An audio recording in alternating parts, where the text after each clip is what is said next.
Venezuelans voted overwhelmingly in favor of their country's claim to annex a large swath of neighboring oil-rich Guyana in a non-binding referendum on Sunday. But despite a major campaign by the government of Nicolás Maduro to promote the vote as an act of patriotism and assurances of a massive participation, the turnout appeared to be low at many polling places, forcing authorities to extend the vote by 2 hours. We were hoping to see more people voting by this time, especially since this is a cause we should all care about, regardless of political color. The referendum asked whether citizens favored establishing a new Venezuelan state in a long-disputed territory known as the Essequibo, a region that has been part of Guyana for more than a century. Venezuela has tried to reclaim it since the 1960s. The recent discovery of large deposits of crude oil has heightened tensions. President Nicolás Maduro labeled the vote a success. We are solving through constitutional, peaceful and democratic means an imperial dispossession of 150 years. On Friday, the UN's International Court of Justice, that has jurisdiction on the case, ordered Venezuela not to take any actions that could affect Guyana's sovereignty over the region.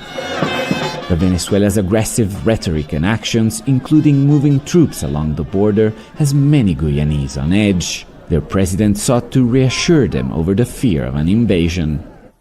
Over the last number of hours, I've had many messages from many of you in relation to Venezuela, the utterances coming out of Venezuela, and the level of international coverage on this controversy. I want to assure you.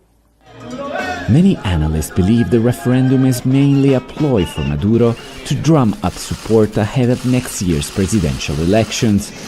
But if it is a distraction tactic, it's one that is creating real worry across the region. And as you would know, we always say that our first line of defense is diplomacy. And we are in a very, very strong position in this first line of defense.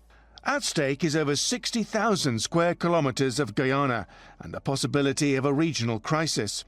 Venezuela's socialist president Nicolás Maduro insists Essequibo should be part of Venezuela, and historic rulings granting it to Guyana should be ignored. He hopes his referendum will give him popular approval for whatever he may do next. His government's provocative campaign has whipped up his supporters. We will not calm until this people decide what we are going to do with the Essequibo territory. And it is you, dear brothers and comrades. It is not the bullets, it is not the cannons, it is the vote.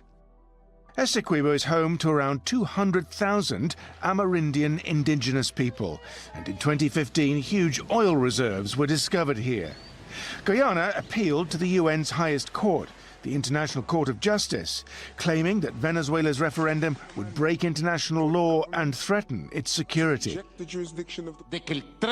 A move which was quickly condemned by Maduro on a regular national TV appearance. They want the International Court of Justice to repeal the articles and take away the right of Venezuelan people to vote. But I want to advise Venezuela that this is an opportunity for them to show maturity, an opportunity for them to show responsibility. And we call upon them once more to join us in demonstrating maturity and responsibility and in allowing the rule of law to work and to determine the outcome of this controversy.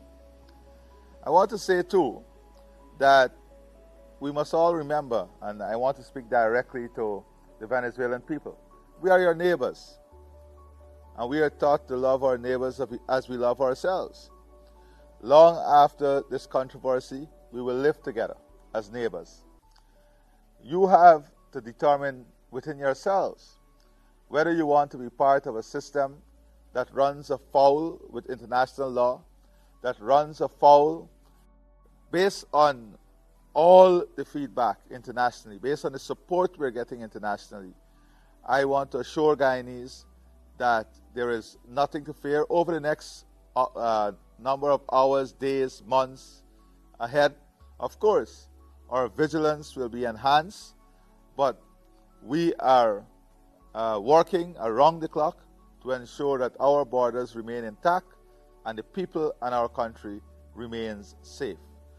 Now, I want to say that in every challenge, challenges brings out the best in people. And I'm very proud at the way we as Guyanese, every one of us, would have handled this challenge. The level of patriotism, the love and the unity and the togetherness is something that we must take forward from this challenge. It is something that must now become an inherent part of us, part of our natural response system as Guyanese. No doubt, the collective effort of us as a people, of our diplomats, our friends, has really allowed us to bring this matter to the fore internationally. Now enveloped in such a way that the entire world is looking at this.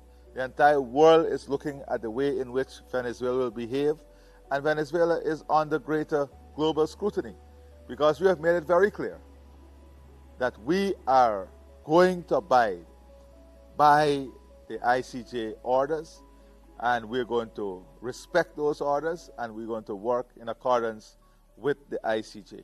And that is where the case is. Much of this crisis is about Venezuelan politics and Nicolas Maduro's fate. He is languishing in the polls with elections next year. The economy is on its knees, and the US is threatening sanctions unless he lifts bans on opposition parties and releases political prisoners. His next steps will be watched closely in regional capitals and in Washington. So I continue to encourage Venezuela to participate in this process in the ICJ, to respect the orders of the ICJ. And finally, I want to commend our men and women in uniform for the work that they're doing, they continue to do, for the level of commitment and sacrifice. I've had the opportunity to speak to hundreds of them all across the country, and I can tell you their level of commitment, their level of sacrifice, their level of determination is unquestionable.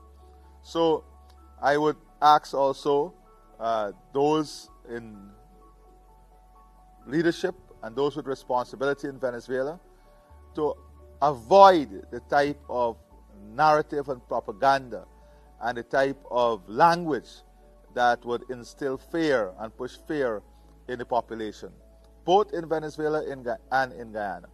I assure the people of Venezuela that Guyana is your friend. I assure the people of Venezuela that Guyana is your neighbor. I assure the people of Venezuela of the love of every Guyanese. May God bless all of you. Thank you very much.